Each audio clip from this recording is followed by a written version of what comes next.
Hi, today I want to talk to you about a part of the FAIR Ordinance that is going into effect on March 1st of 2020.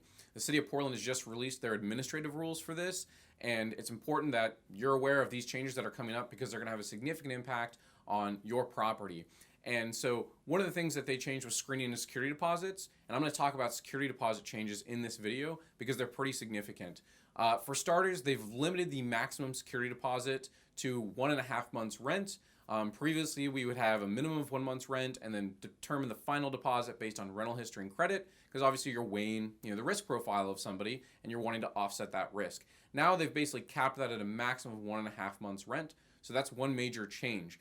The other change is they've really complicated the condition report that we typically do in the industry. So normally we go through and we document the condition of the property before somebody moves in, and we do it when they move out. Well, now they're requiring for all leases starting on March 1st and moving forward that we have to create a depreciation schedule.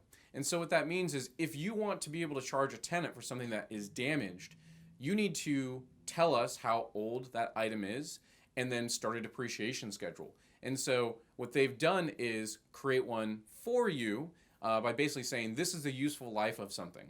And what depreciation is, if you're not familiar, is that a fixture or material or something like that has a useful life. So say, for example, it's 10 years. Someone would say that it loses its value by 10% per year over 10 years, right? And so that is how depreciation works. What it means is that when you go to replace something, you're not going to get the full value of that replacement. So it's certainly complicated things. Now, I'm going to just share with you a couple of the things that they've instituted regarding this depreciation schedule. They've said that basically for items that are appliances, so microwaves, stoves, etc., those are 15 years. For floor coverings like carpet, blinds, things like that, those are 10 years. Fixtures, so like a sink faucet, cabinetry, etc., those are going to be 20 years. And then for any personal property that's not already addressed in their depreciation schedule, they're giving it 30 years. So what this means is every single item in the property that you would consider charging the resident for has to have a depreciation schedule. This is going to introduce a new layer of complexity and documentation, which is going to increase the amount of time that we need to document the property. So again, we're going to be looking at our process and how to change it so that we can be in compliance with this and offer you as much of the protection as possible. But in many cases, we're going to need your assistance because we won't have knowledge about a lot of these items in the property. And if you don't have knowledge, then they basically say, well, make an approximation.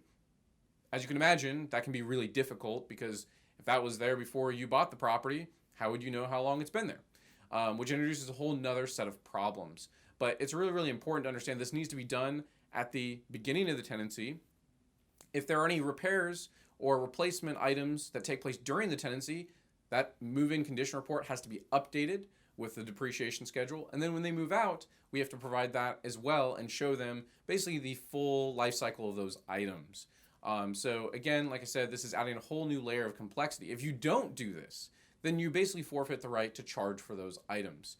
And so I'm going to be providing you some written information just to digest this because it's new and it is complex. But nonetheless, it's something that I wanted you to be aware of because it's going to change the process for how we manage security deposits and how we manage move-in and move-out process, which affects obviously your property.